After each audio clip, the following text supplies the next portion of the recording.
Olá, olá, seguidores do Meio Amargo. Chegou o momento de revelar meus filmes brasileiros preferidos de 2023. Lembrando que para os longas-metragens valem todos os lançamentos comerciais durante o ano, tanto no cinema quanto em streaming, e para os curtas-metragens valem aqueles filmes que circularam pelos festivais brasileiros em 2023. Se a minha mãe fosse te dar uma pedra, que dor ela te daria? Lapso foi uma ótima surpresa porque ele lida com o tema da deficiência auditiva, enquanto ele fala também sobre uma outra forma de exclusão social, tudo de maneira muito respeitosa, muito afetuosa, mas sem fugir dos problemas mais graves. A diretora tem muito talento.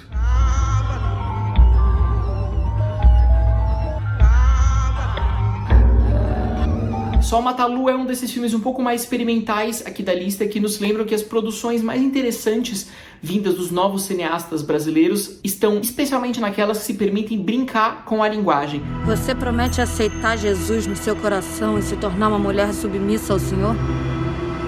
Prometo. Medusa é um filmaço que infelizmente parece que não teve a atenção que merecia, nem do público nem da crítica, por vários fatores de mercado que a gente não vai discutir aqui. É um grande filme de terror que transforma os nossos problemas tipicamente brasileiros numa fábula de perseguição às mulheres.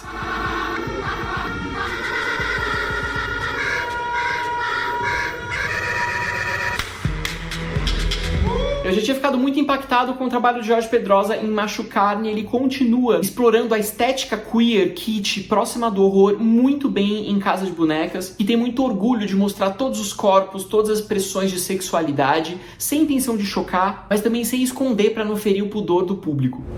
Mãe querida, a Angélia vai deixar de ser um ponto cego na minha cabeça e vai passar a ter cheiro, cor e cara. O Carinha anuncia o projeto do Marinheiro das Montanhas há muito tempo, porque é a história da vida dele, em que ele aborda as origens argelinas. É uma autoexposição muito delicada, com um belo trabalho de pesquisa e também um ponto de vista político sobre o que separa o nosso país do país africano. Eu trabalho com cinema. O cinema? Eu ator, né? Quero tirar uma foto depois, viu?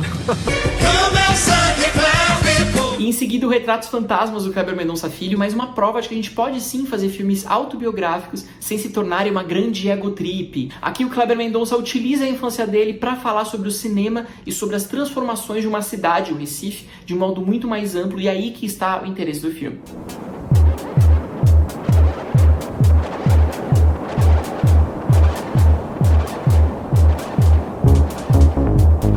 Panteras talvez tenha circulado pouco nos festivais brasileiros por causa da duração dele, mas é um filmaço, mais uma dessas pesquisas queer e que provam como dá muito certo quando a gente junta outras vivências de sexualidade e gênero com as ferramentas igualmente marginais do cinema de terror. Eu tô brincando com ela, eu estou falando de uma sociedade. Entenda, e se isso é problema dela. Porque ninguém teve dó de colocar os nossos papos no tronco. Para Onde Vão as Feiticeiras é um documentário político no sentido mais explícito do termo. Ele vai debater a inserção de pessoas negras, de pessoas gays, trans, travestis no espaço urbano. Ele promove o encontro entre indivíduos LGBTQIA+, e passantes no centro da cidade de São Paulo, para ver as faíscas e os limites do discurso, inclusive os da própria direção. Nossa, não fazer todo mundo sincronizadinho e dar bonso na calma. Ramal é mais um excelente filme da produtora Ponta de Anzol, que também nos mostra que, na verdade, os polos mais criativos e mais interessantes estão surgindo em Minas Gerais. É lindo ver esses novos diretores explorando tudo que a fantasia e a magia podem significar dentro do realismo.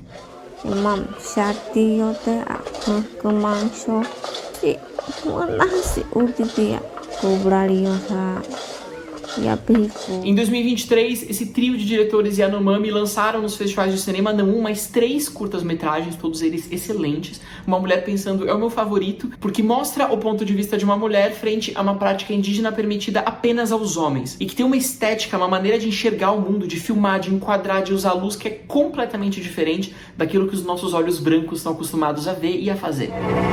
Queria despir-me da luta, pisar em coisas brutas, sem me arrepender. Mas está morto. A Cidade dos Abismos, pra mim, é mais uma grande pérola que passou quase despercebida por ser um filme estranho, no melhor dos sentidos. Os diretores usam a herança do cinema marginal com essa textura da película granulada e as vivências trans e travestis no centro da cidade para falar sobre formas dissidentes de ser e de fazer cinema.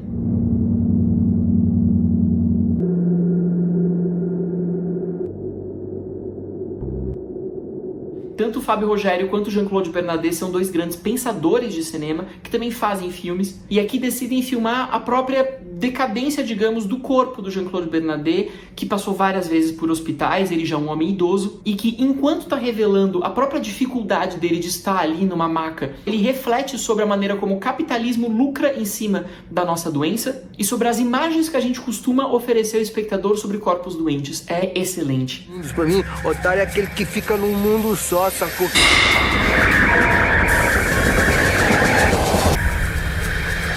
O que o diretor Sérgio de Carvalho faz é pegar uma estrutura em mosaico com uns 10, 12 personagens principais, todos transitando ali pela periferia de Rio Branco, e ressignificar a maneira como a gente trata traficantes, como a gente trata pessoas indígenas, num terreno com tanta afronta política quanto simbologias. É lindíssimo de ver, não percam.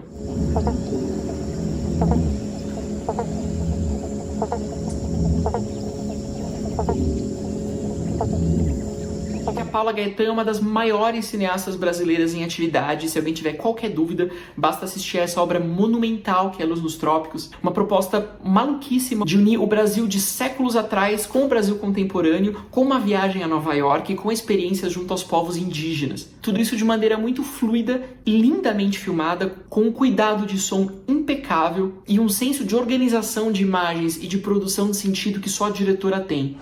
Mente aberta num corpo fechado, contra plágio, pedágio e muamba. O samba está perfeito, devia ser feito a imagem do samba.